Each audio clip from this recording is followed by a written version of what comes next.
Nous saluons tous les saints, nous saluons tous ceux qui se prendront la peine de pouvoir écouter cet audio. Que la grâce de notre Seigneur et Sauveur de gloire Jésus-Christ vous soit multipliée. Nous sommes toujours sous notre enseignement, dit ce qui est conforme à la saine doctrine. Donc là, dans la saine doctrine, nous sommes toujours en train de voir quelques points doctrinaux qui ont été posés et sur lesquels tout enfant de Dieu, tout croyant, parce qu'il n'y a pas un croyant qui soit au-dessus de quelqu'un.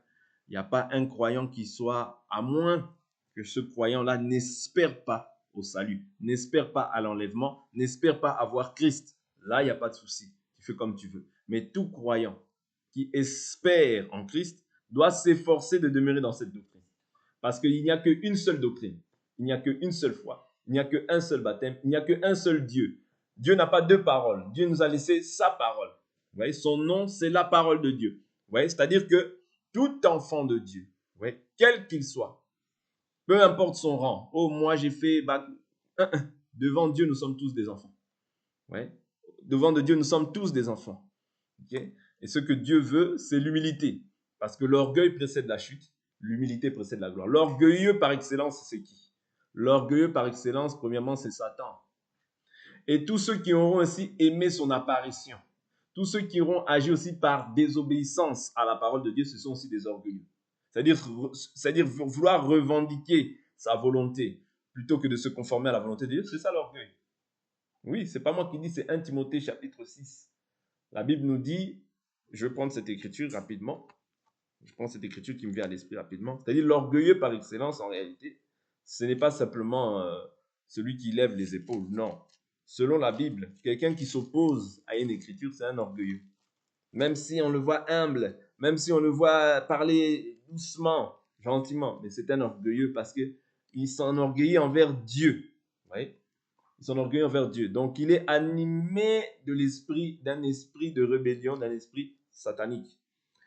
Je prends 1 Timothée chapitre 6. Je prends le verset 3. Si quelqu'un enseigne autrement et ne marche pas selon les saines paroles de notre Seigneur Jésus-Christ et selon la doctrine conforme à la piété, il est enflé d'orgueil. Il ne sait rien. Il a la maladie des discussions et des disputes de mots.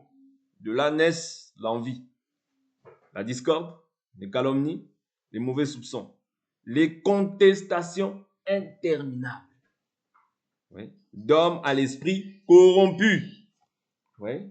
D'hommes à l'esprit corrompu. D'hommes à l'esprit corrompu. Ok? D'hommes à l'esprit corrompu, privés de la vérité. Et qui considèrent la piété comme une source de gain. Oui. Donc ici, on nous fait comprendre qu'est-ce que l'orgueil. L'orgueil, c'est aussi le premier orgueilleux, c'est Satan. Mais tous ceux qui agissent en fait d'une manière contraire à ce que la parole de Dieu dit, c'est-à-dire il s'oppose à son créateur. Donc personne ne peut s'opposer à son créateur. Ok? Sinon, nous voyons en fait la suite qui est arrivée à Satan. Il a été précipité sur la terre.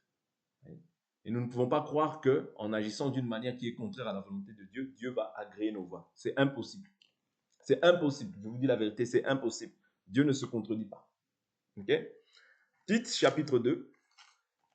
Tite chapitre 2. Pour toi, dis ce qui est conforme à la saine doctrine. C'est ça le thème sur lequel nous sommes en train de nous entretenir. Hier, nous avions essayé de toucher quelques points. Aujourd'hui, nous allons essayer de toucher beaucoup plus la mort, vous voyez, c'est-à-dire que c'est le premier élément qui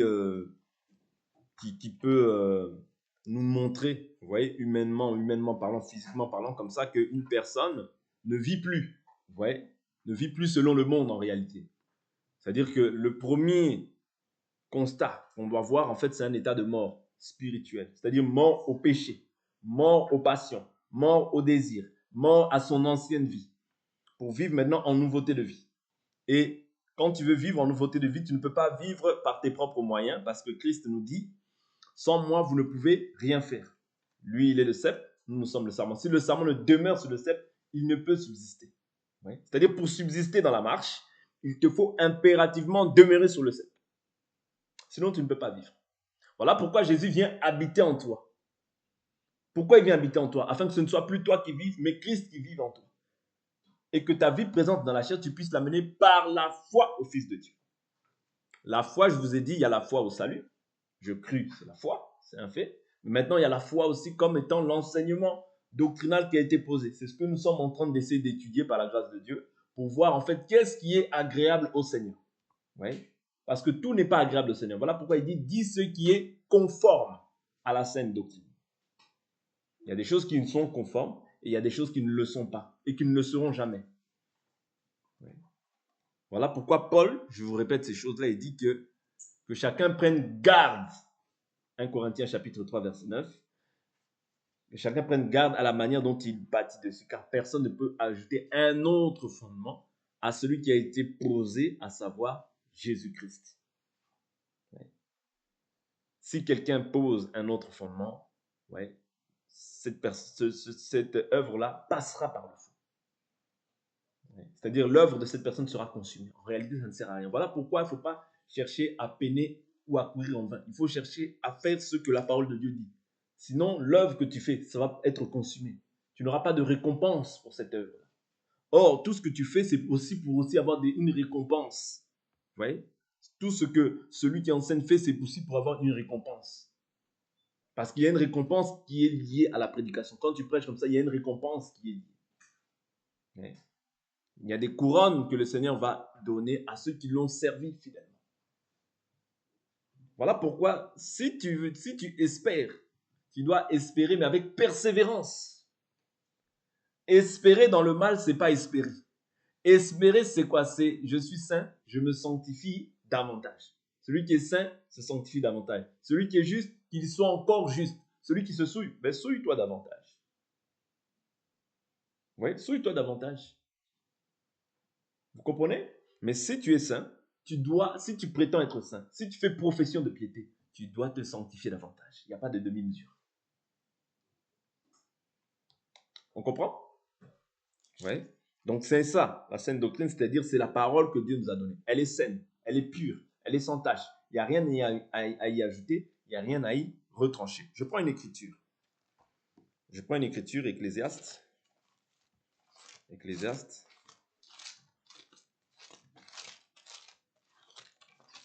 Rapidement dans Ecclésiaste, ça va nous aider.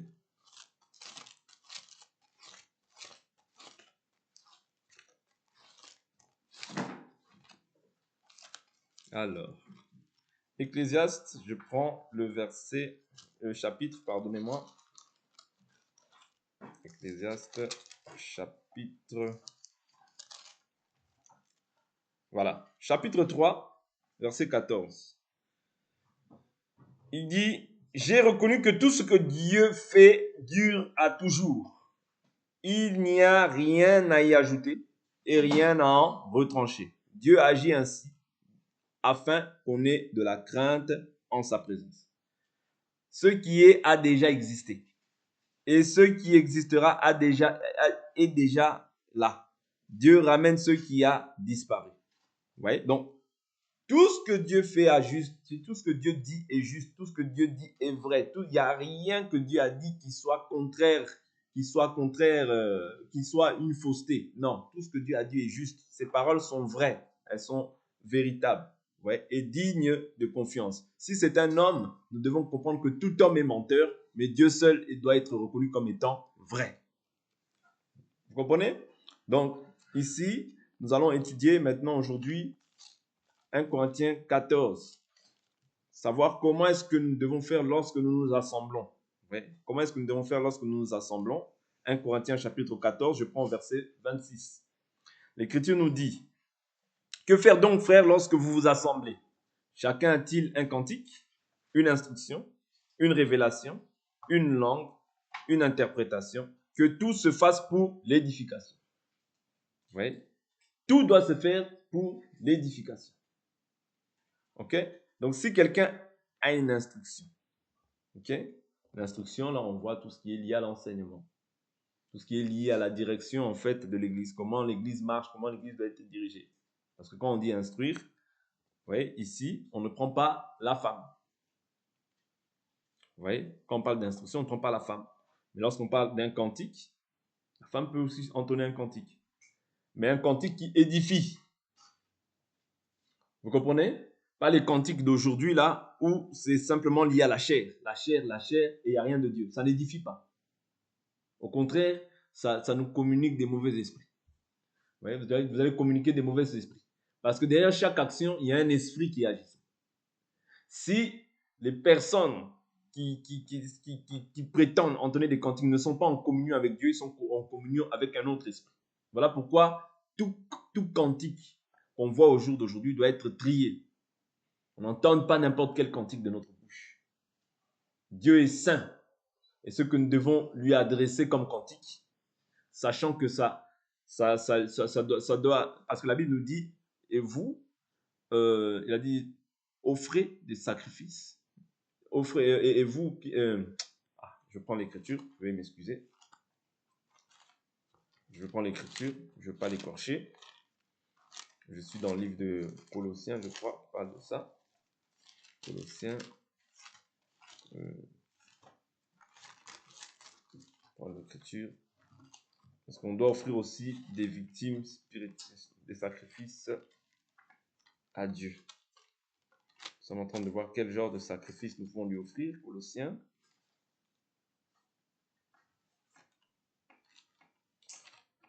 Alléluia. Je trouve l'écriture. Je cherche l'écriture.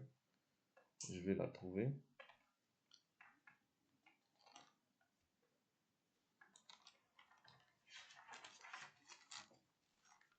Est-ce que c'est pas Pierre qui parle de ça? Est-ce que c'est pas Pierre? Car lui offrait sans cesse un sacrifice de louange, c'est-à-dire le fruit de nos lèvres qui confesse son nom. Je crois que c'est Pierre qui parle de ça. Je crois que ça doit être Pierre. Si c'est pas Colossiens, c'est Pierre.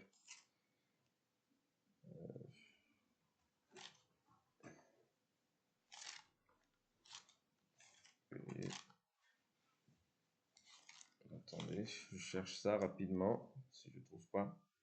L'Écriture dit par lui, offrez sans cesse des sacrifices. Ouais, voilà.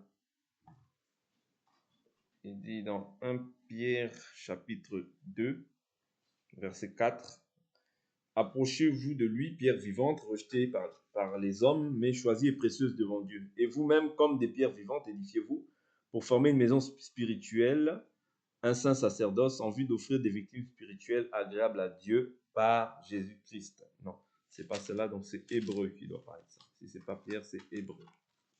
Si c'est pas Pierre, c'est Hébreu. Mais c'est aussi un sacrifice qu'on doit offrir. Voilà, c'est Hébreu chapitre 13, verset 15. Par lui, offrons sans cesse à Dieu un sacrifice de louange. Vous voyez? C'est-à-dire le fruit de lèvres qui confesse son nom. C'est-à-dire, Dieu, nous devons lui offrir aussi un sacrifice de lèvres. Ce n'est pas un péché, mais un sacrifice qui lui est agréable. Oui, parce que si le sacrifice n'est pas agréable, Dieu ne peut pas prendre plaisir à ce sacrifice. Oui. Parce que le sacrifice doit être vivant. Est-ce que vous comprenez? Mais si ce sont des sacrifices, comme on voit là, dans les siècles dans lesquels nous sommes là, ce n'est pas un sacrifice vivant, il est mort ce sacrifice. Vous comprenez? Parce que ce sont des morts, mais qui veulent sacrifier. Or, pour sacrifier, quand je parle de mort ici, c'est-à-dire des personnes qui sont spirituellement mortes, vous voyez, qui n'ont pas la vie en eux. En nous, le sacrifice que nous devons offrir, c'est un sacrifice vivant, c'est-à-dire que Christ est en nous. Vous comprenez? Mais ces personnes-là qui offrent, en réalité, ce sont des païens, pour la plupart. Vous comprenez? Donc, veuillons faire attention aussi aux cantiques que nous offrons afin que ce soit agréable aussi au Seigneur. Okay? Parce que l'enseignement peut te permettre de distinguer ce qui est de Dieu et ce qui ne l'est pas. Nous avançons. Une instruction, donc là, c'est dans le cadre de l'enseignement. Okay? Une révélation. Okay? Une révélation.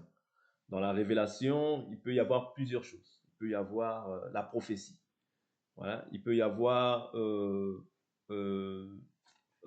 il peut y avoir aussi, selon 1 Corinthiens chapitre 14, verset 6, là où il est dit « Et maintenant, frères, de quelle utilité vous serais-je si je venais à vous en parlant en langue, au lieu de vous apporter une parole de connaissance, une parole de révélation, de connaissance, de prophétie ou d'enseignement ?» Ouais, donc ici, c'est vraiment dans le cadre de l'enseignement. Ouais, la prophétie qui est liée à l'enseignement. Parce qu'il y a la prophétie comme étant les personnes qui ont des dons, les dons de prophétie. Ouais, selon 1 Corinthiens chapitre 12. Ça, tout le monde peut l'avoir. Même la femme peut aussi prophétiser. Parce qu'on le voit aussi chez les enfants de Philippe, l'évangéliste. Vous voyez, il avait 4 filles vierges qui prophétisaient. Vous comprenez? Donc ça, c'est dans le livre de Actes des Apôtres. Vous voyez, si vous voulez le lire.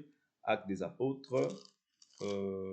Actes des Apôtres. Ouais, on est au verset chapitre 21, quelque chose comme ça. Chapitre 21, oui. Chapitre 21, vous pouvez voir ça au verset 8.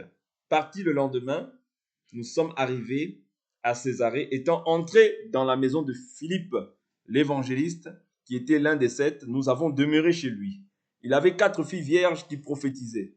Comme nous étions là depuis plusieurs jours, un prophète du nom d'Agabus descendit de la Judée et vint chez nous. Il prit la ceinture de Paul, se lia les pieds et les mains et dit, voici ce que déclare le Saint-Esprit. L'homme à qui cette ceinture appartient, les Juifs le liront de cette manière. Vous voyez, donc là, il est en train de pouvoir prophétiser.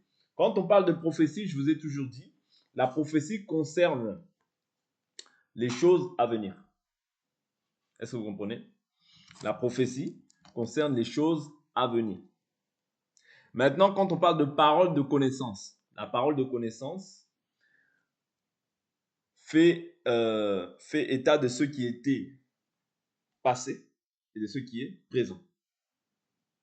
Par exemple, par la parole de connaissance, Dieu peut me faire voir, en fait, par la parole de connaissance, des choses qui se passent dans ta vie. Ou des choses qui sont présentement, vous voyez, qui présentement agissent dans ta vie. Mais la prophétie concerne les choses à venir. Vous comprenez? Quand on voit Jacob, il réunit ses 12 fils, il dit quoi? Laissons un doigt ici. Laissons un doigt ici. Allons voir Jacob en Genèse 49. Genèse 49. Genèse 49.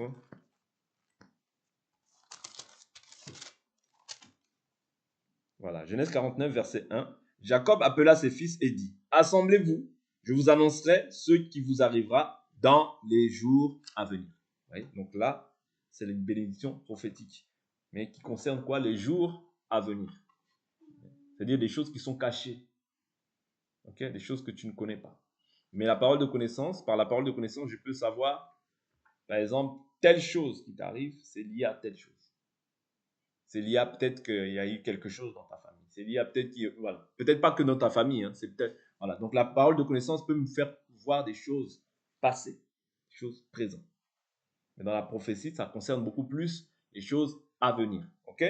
Donc on avance, on va pas s'éterniser sur ça. C'est juste pour pouvoir avoir une clarification par rapport à ces choses. Donc voilà.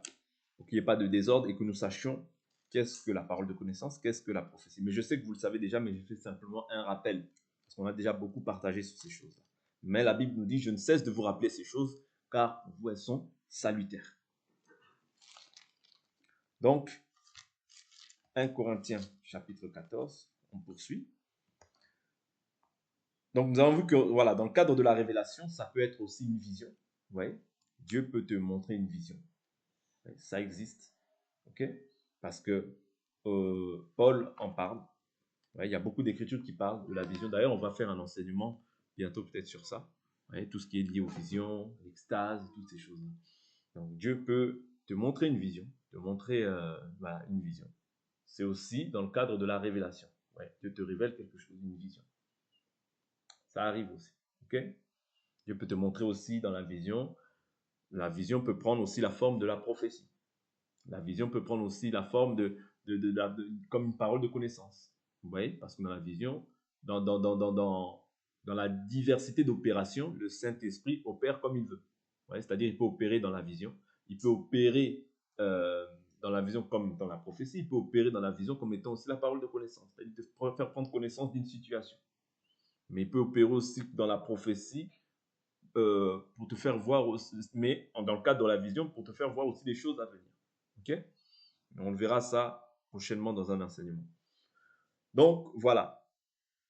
Une révélation, une langue. Oui. Quand on parle d'une langue ici, on parle des langues inconnues.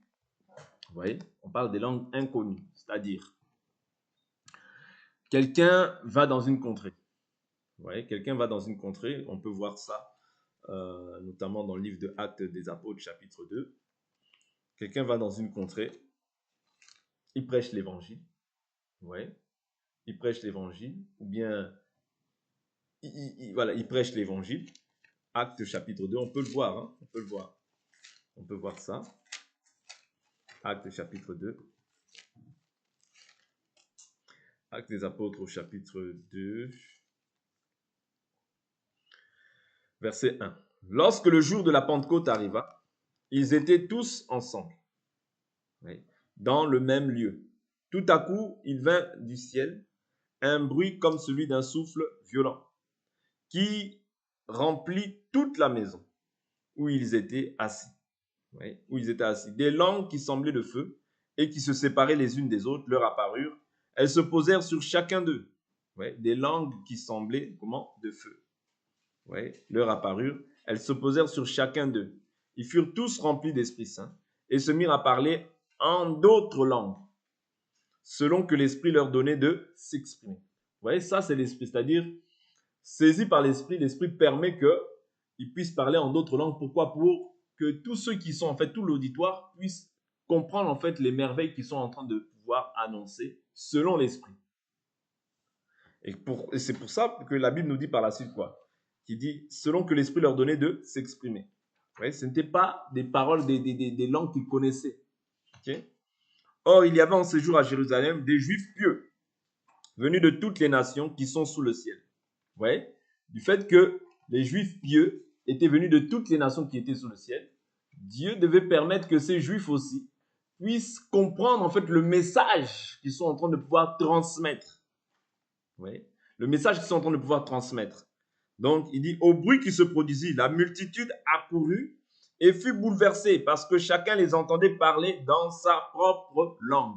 Oui, chacun les entendait parler dans sa propre langue. C'est-à-dire, tout le monde recevait une édification par rapport aux langues qu'ils étaient en train de pouvoir parler. Oui, et qu'ils ne connaissaient pas. Vous voyez, ils étaient hors d'eux-mêmes et dans l'admiration et disaient, voici ces gens qui parlent, ne sont-ils pas tous galiléens? C'est-à-dire, toi, tu es peut-être, je ne sais pas, ivoirien, congolais ou bien français, mais voilà, vous êtes entre, par exemple, admettons, nous sommes entre Français. Oui. Et les personnes qui sont là savent que ceux-là, ce sont des Français. Donc, il serait difficile que celui-ci puisse parler mon patois. Vous comprenez? Moi qui viens peut-être de Hongrie, moi qui viens peut-être de Guangzhou, vous voyez, en Chine là-bas. Vous voyez, moi qui viens peut-être voilà. Mais maintenant, ces personnes-là se mettent à pouvoir parler leur patois, leur langue, et ils les entendent dans leur langue maternelle. Et ils sont stupéfaits, ils sont surpris, ils se disent, mais oh, ces gens qui parlent, ne sont-ils pas tous galiléens? Il dit, comment les entendons-nous, chacun dans notre propre langue maternelle? Imaginez-vous, quelqu'un peut-être qui vient du Kazakhstan, vous voyez, dans des pays comme ça, où on ne connaît même pas la langue, ou bien dans du fin fond d'un village, vous voyez, il vient pour écouter la parole de Dieu, il s'attend peut-être à ce qu'il y ait peut-être quelqu'un qui puisse traduire, vous voyez, s'il trouve grâce, mais maintenant il se rend compte que la personne qui parle, elle parle sa langue, vous voyez, il sera surpris parce qu'il va se dire, mais comment se fait-il que lui, qui est, je ne sais pas, français ou bien congolais, mais il connaît ma langue? Oui. Et c'est ça qui s'est passé. C'est-à-dire, c'est l'esprit qui a saisi en fait, tous ceux qui étaient présents, ouais, pour pouvoir maintenant faire en sorte que tous puissent comprendre en fait le langage que les apôtres ont utilisé. C'est l'esprit qui a communiqué en fait des langues. Vous voyez, dans la diversité des langues, Dieu a permis que l'esprit puisse maintenant communiquer en fait cette manière de, c'est-à-dire communiquer en fait ces dons-là pour que le peuple qui vienne puisse comprendre et qui puisse être édifié et qui puisse comprendre que Dieu est avec eux. Oui. Qui puisse comprendre parce que c'est un miracle qui s'est passé. Okay? Comment les entendons-nous chacun dans notre propre langue maternelle? Parthes, Mède, Élamites, ceux qui habitent la Mésopotamie, la Judée, la Cappadoce, le Pont, l'Asie, la Phrygie, la Pamphylie, l'Égypte, le territoire de la Libye voisine, de Cyrène et ceux qui sont venus de Rome, juifs et prosélytes, crétois et arabes. Nous les entendons parler dans nos langues des merveilles de Dieu. Oui, dans nos langues des merveilles de Dieu. Tous étaient hors d'eux-mêmes et perplexes et se disaient les uns aux autres, que veut dire ceci? Mais d'autres se moquaient et disaient, ils sont pleins de vin doux. C'est ce qu'il faut comprendre. C'est-à-dire que quand il y aura des personnes, il y aura toujours des gens qui seront en accord et il y aura toujours des gens qui seront en opposition. Ouais, il y a toujours des gens qui vont accepter et d'autres qui vont s'opposer. Ouais. Mais peu importe, ceux que Dieu a choisis, ils accepteront la parole. D'accord? Alors Pierre, debout avec les 11, éleva la voix et s'exprima en ces termes. Vous juifs et vous tous qui séjournez à Jérusalem, sachez ceci et prêtez l'oreille à mes paroles. Ces gens ne sont pas ivres comme vous le supposez, car c'est la 3e heure du jour. La 3e heure du jour, je vous ai toujours dit, en Israël, on compte l'heure à partir de 6 heures.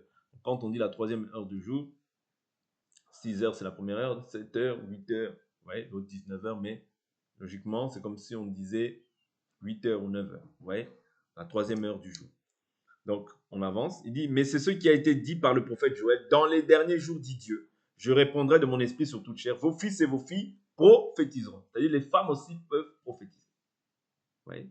Les filles et les fils peuvent prophétiser. Et il y a beaucoup de gens qui prennent cette écriture maintenant pour dire, ah, vous voyez, vos fils et vos filles prophétiseront. Donc, les femmes aussi peuvent enseigner. Vous voyez? Non. Le don de prophétie n'est pas à confondre avec le don du ministère de la parole. Et d'autres vont s'appuyer encore sur l'écriture de Galates pour dire il n'y a ni homme ni femme. Non, l'écriture est claire. Je ne permets pas à la femme d'enseigner, ni de prendre l'autorité sur l'homme. Vous comprenez? Donc ça, c'est un fondement, une fondation sur lequel on ne peut pas négocier. C'est-à-dire, c'est comme ça reste comme ça. Okay?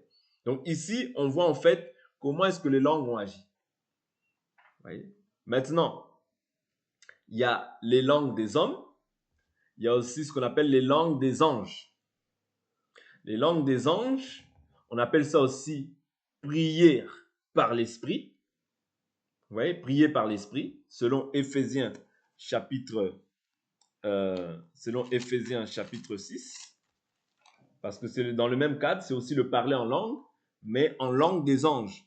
C'est-à-dire, je ne parle pas à Dieu, mais je ne parle pas aux hommes, mais je parle à Dieu. Personne ne me comprend. C'est en esprit que tu dis des mystères. C'est-à-dire là, maintenant, ça devient un langage qui n'est pas un langage intellectuel, que l'homme peut comprendre, mais que seul Dieu peut comprendre. Et la Bible nous dit que ce sont des excellentes actions de grâce que tu rends à Dieu. Parce que dans le langage humain, tu peux être limité. Vous voyez? Parce que ça demande la réflexion, ça demande la connaissance pour prier en intelligence. Sans la connaissance, tu vas être limité. Mais dans l'esprit, tu n'es pas limité. Voilà pourquoi la Bible appelle ça d'excellentes actions de grâce. Quand tu pries en esprit, c'est d'excellentes actions de grâce parce que tu puises dans l'esprit. Vous voyez? L'esprit n'est pas limité. Mais le langage humain, vous voyez, si tu n'as pas assez de connaissances, vaut mieux beaucoup t'entretenir en langue. Et il est beaucoup mieux parce que quand tu pries en esprit, en fait, tu es en communion directe avec l'esprit. Mais l'intelligence, tu dois chercher. C'est en fonction de ta connaissance. Ouais, c'est en fonction de ta connaissance. Plus tu as de la connaissance, plus tu vas puiser dans la prière en langue. Mais moins tu as de la connaissance, plus tu vas être limité. Mais dans l'esprit, tu n'as pas de limite. Voilà pourquoi tu peux prier. Voilà pourquoi Paul dit, je prie plus que vous tous en langue. Mais dans l'église, je préfère dire 5 paroles en langue que 5 paroles avec mon intelligence plutôt que 10 000 paroles en langue, afin que tous soient édifiés. Parce que ce qu'on recherche au sein de l'église, c'est l'édification.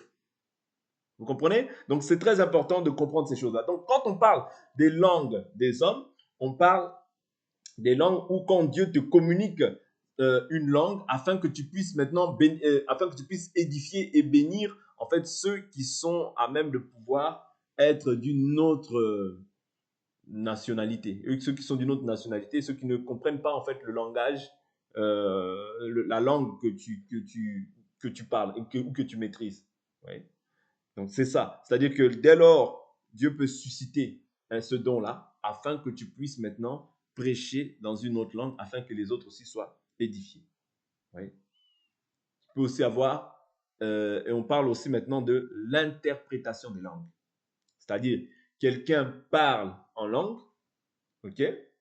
Quelqu'un parle en langue au sein de l'église, il parle à voix haute en langue. Je dis bien à voix haute, parce que il y a des gens qui ont le don de parler en langue, oui, selon 1 Corinthiens chapitre 14, oui, versets 1 à 2, où il est écrit « Recherchez l'amour, aspirez aussi au don spirituel, mais surtout à celui de prophétie. En effet, celui qui parle en langue ne parle pas aux hommes, mais à Dieu, car personne ne le comprend, et c'est en esprit qu'il dit des mystères. » Oui, donc quand tu parles en langue, c'est en esprit que tu dis des mystères. Et personne ne te comprend, mais tu parles à Dieu. Maintenant, quand tu élèves la voix au sein de l'église, si on lit tout le chapitre 14, vous verrez que tu dois maintenant chercher à édifier. Vous voyez? Parce que dans l'église, si tu n'as pas l'interprétation, tu dois parler à Dieu. Vous voyez? Et tu dois parler de manière, c'est-à-dire si tu parles en langue, tu dois parler de manière à ne pas déranger en fait l'auditoire. Parce que dans l'église, on recherche l'édification. Or, quand toi, tu parles en langue, vous voyez, en langue des hommes, en langue des anges, vous voyez, c'est-à-dire prière en esprit, ok? Moi, je ne suis pas édifié. Mais toi, tu es édifié, mais moi, je ne suis pas édifié. Or, dans l'église, on recherche l'édification. Sinon, pour moi, tu deviens un barbare. Vous comprenez? Pour moi, tu deviens un barbare. Mais maintenant, si tu parles à voix haute en langue, tu parles en langue à voix haute, tu dois aussi pouvoir interpréter ou prier pour que quelqu'un, en fait, qui est au milieu de nous, puisse aussi interpréter. Oui, la femme aussi peut avoir le don d'interprétation. Ok? La femme aussi peut prier en langue. Ok? Et alors que maintenant, lorsque maintenant la personne interprète, ça devient ce qu'on appelle une prophétie ou le don d'interprétation des langues. Parce que le don d'interprétation, quand tu interprètes une langue, c'est-à-dire qu'il y a un message que Dieu veut libérer en fait au sein.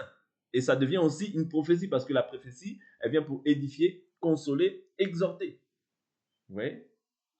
Donc, on peut appeler ça don d'interprétation des langues, mais qui peut être aussi une prophétie, qui est aussi une prophétie d'ailleurs. Vous voyez? Voilà pourquoi nous devons prier aussi. Quand quelqu'un parle la langue, il doit prier afin de lui-même pouvoir interpréter, ou bien prier que quelqu'un dans l'église aussi puisse avoir ce don. C'est-à-dire, voilà pourquoi la Bible nous dit aspirer aux dons les meilleurs, aspirer aux dons spirituels. Vous voyez, c'est très important d'aspirer aux dons spirituels, de prier, d'avoir ces requêtes-là constamment, perpétuellement, de demander afin que Dieu puisse déverser les dons au sein de l'église et que nous soyons édifiés. Vous comprenez un peu? Donc, quand on parle en langue, c'est-à-dire prière en esprit, ça, c'est ce qu'on appelle, dans 1 Corinthiens 13, verset 1, il dit « Quand je parlerai les langues des hommes et des anges », c'est-à-dire c'est les langues des anges. Vous voyez? Langue des hommes et des anges. Prière en esprit. Et je prie en esprit, personne ne te comprend. Ça, on l'a déjà vu, mais on le reverra par la grâce de Dieu. Donc là, en fait, je pose des bases par rapport à la manière dont nous devons dérouler le culte, par rapport à la manière dont le culte doit se dérouler. C'est-à-dire le culte ne peut pas se dérouler comme chacun veut. Non, il y a un ordre établi. Vous voyez? Et ça fait partie de ce qu'on appelle une langue ou bien une interprétation. Vous voyez? L'interprétation, l'interprétation des langues, ça devient une prophétie. Les langues, il y a les langues des hommes, comme on a vu. Vous voyez? C'est-à-dire là, c'est un langage audible, on comprend directement. Il y a les langues aussi des anges. Oui, parce que même lorsque les apôtres parlent et qu'ils se font comprendre, ça devient aussi une prophétie parce qu'ils donnent des merveilles de Dieu. Oui, ils donnent aussi des merveilles de Dieu. Oui, donc, quand ils parlent aussi comme ça, ils disent des merveilles de Dieu, ça devient aussi comme une prophétie. Oui. Donc, voilà un peu ce que je voulais dire. On va terminer le passage ici et on va s'arrêter. Donc, 1 Corinthiens chapitre 14, je suis au verset... donc, une révélation, ça on l'a vu. Une langue, ça on l'a vu. Vous voyez, donc on a vu qu'il y a la langue des hommes, la langue des anges. Vous voyez, donc c'est deux choses qui sont qui marchent ensemble, mais qui sont opposés sur certains points. Vous voyez, pas opposés, mais qui se complètent. OK? Une interprétation, que tout se fasse pour l'édification. Donc l'interprétation, nous voyons que c'est là, ça devient maintenant comme la prophétie. Okay? Interprétation des langues, le don d'interprétation des langues selon 1 Corinthiens chapitre 12. Si l'un parle en langue, tout au plus 2 ou 3, et encore chacun à son tour. Vous voyez l'ordre qu'il établit. Si tout au plus, si tous parlent en langue, tout au plus 2 ou 3. C'est-à-dire, on ne peut pas voir dans une église tout le monde parler en langue, en langue, en langue, en langue, en langue, en langue, en langue, en langue, en langue. Non, c'est un désordre. Tout au plus 2 ou 3, mais encore chacun à son tour. Vous voyez? Pourquoi? Pour respecter l'ordre que la Bible nous demande de faire. Ok?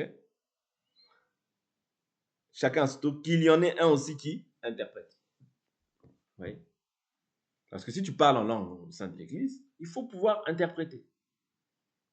Et il dit quoi? Il dit, s'il n'y a pas d'interprète, qu'on se taise dans l'église, qu'on parle à soi-même et à Dieu. C'est-à-dire, il n'empêche pas d'une manière formelle de ne pas parler en langue, mais il dit qu'on se taise, qu'on parle à soi-même et à Dieu.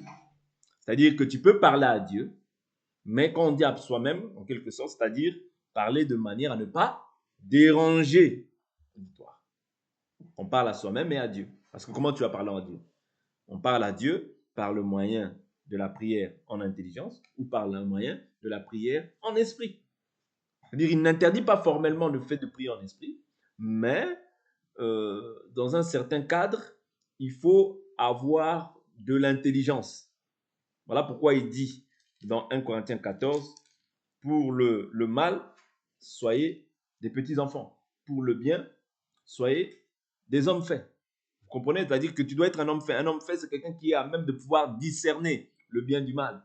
Pouvoir discerner, non, je peux parler en langue, mais je favorise en fait la prière en intelligence afin que tout le monde soit édifié. Oui, parce que l'esprit du prophète est soumis au prophète. Ça veut dire que tu ne peux pas perdre tes capacités intellectuelles en disant que non, non, non, le parlant en langue est là, je sens le parlant en langue, allez, allez, je parle, et tu parles en désordre. Non. L'esprit du prophète est soumis au prophète. Oui. Donc, c'est très important. S'il n'y a pas d'interprète, qu'on se taise dans l'église, qu'on parle à soi-même et à Dieu. Pour les prophètes, que 2 ou 3 parlent. 2 ou 3. OK? Et que les autres jugent. Dans l'église, on doit juger. Ah oui. Oui, dans l'église, on doit juger. C'est-à-dire, quelqu'un qui prêche quelque chose, je juge sa prophétie. Ce n'est pas un péché. Au contraire, c'est ça que la Bible nous recommande, de juger toute chose. Okay? Quand tu prêches, je juge. Et j'apporte aussi, j'ai le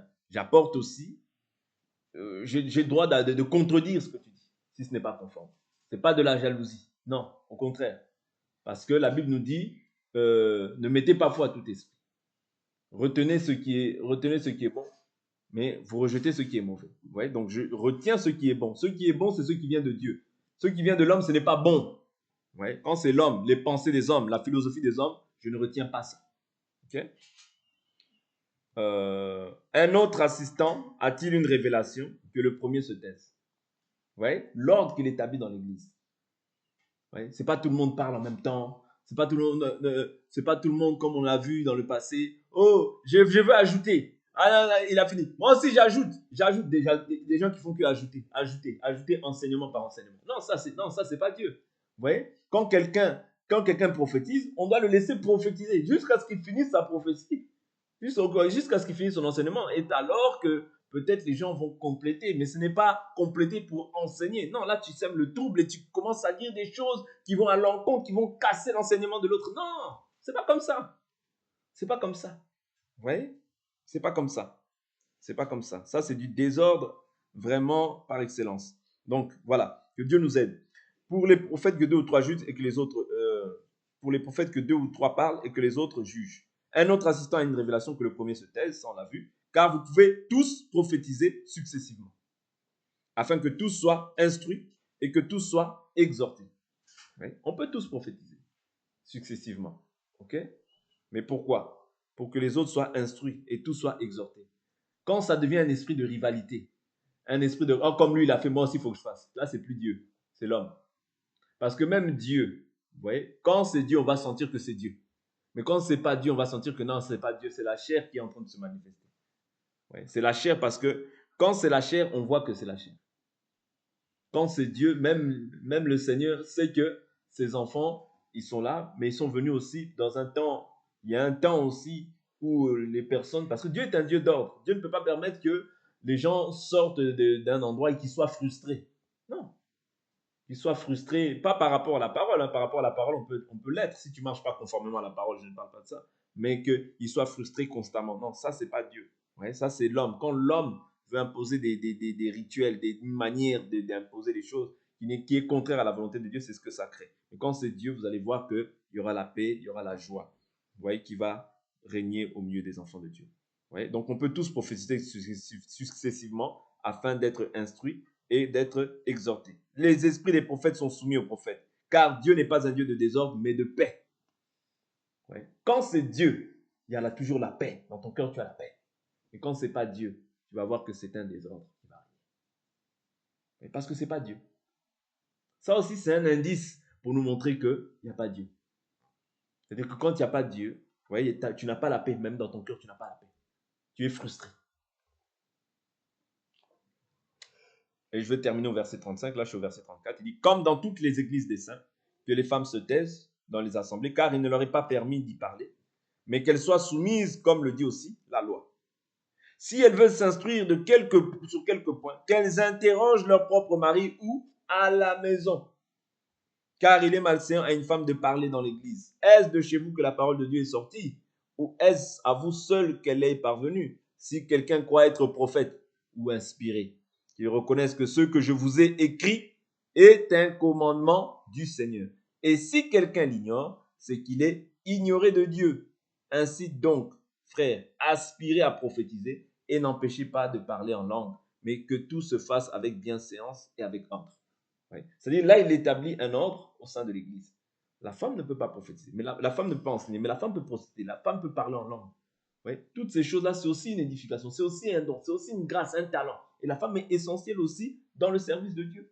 Elle n'est pas moindre, mais simplement Dieu n'a pas permis que la femme puisse s'occuper ou bien diriger l'Église comme étant un ministre de la parole. C'est tout.